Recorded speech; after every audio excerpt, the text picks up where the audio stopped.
A lot of people are interested in applying for Canadian PR via Express Entry. Once they know they are eligible to apply for it, the next big question that bothers them is how much money do I really need to apply for this? And today, guess what? I am talking about how much money do you really need for Canadian PR when you're applying through Express Entry. This has end-to-end money details. Proof of funds is a minimum required document that you must submit to Canadian government. This is to let them know that you have money to support yourself when you come to Canada to settle.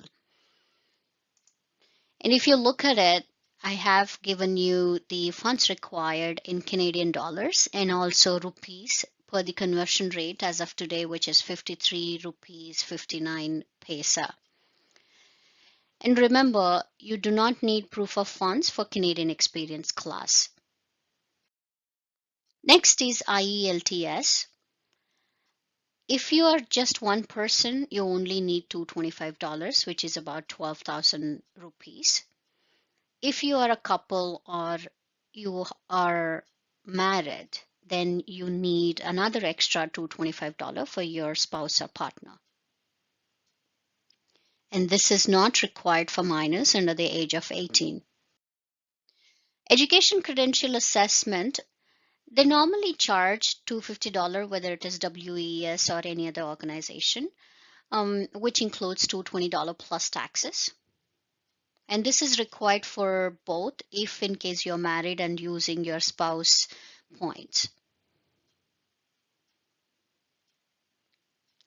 And I suggest that you add $100, which is 5,000 rupees, for getting transcripts from your university or college. Permanent residence fees, this can be paid in two parts. First part is $460 when you are applying for your Canadian PR. Once you get the invite, you need to pay the rest of the fee, which is $550. And if you have a child, then it's only $150. You will add $150 for each dependent child. Biometrics fees is not a lot.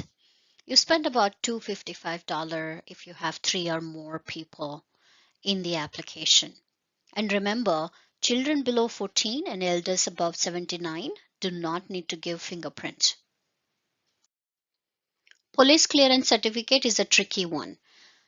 If in case you have stayed in a lot of countries, then you have to keep at least $100 per country.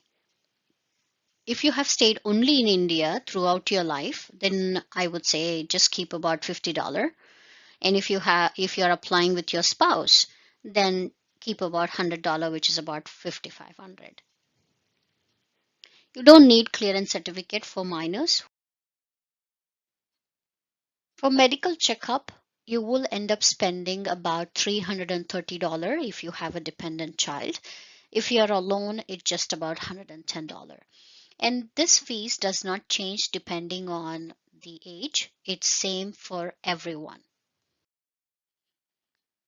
And I suggest that you keep another extra $100 just to have documents printing and shipping done.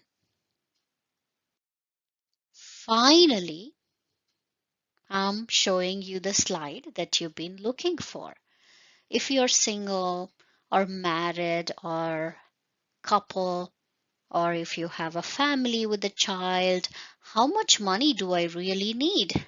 That's the question you have. Here you go. So you need 7.75 lakhs, I would say about 8 lakhs if you're single, 10.5 lakhs if you're married or a couple, 12.5 lakhs if you're a family with a child. And remember, this is not expenditure. You're not going to lose all this money. Proof of funds is just a proof that you will provide to Canada that you can support yourself. And when you come to Canada, if you immediately find a job, you will still have your money in your savings. You don't end up spending this.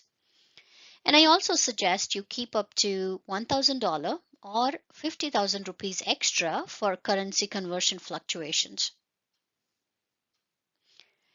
and good luck.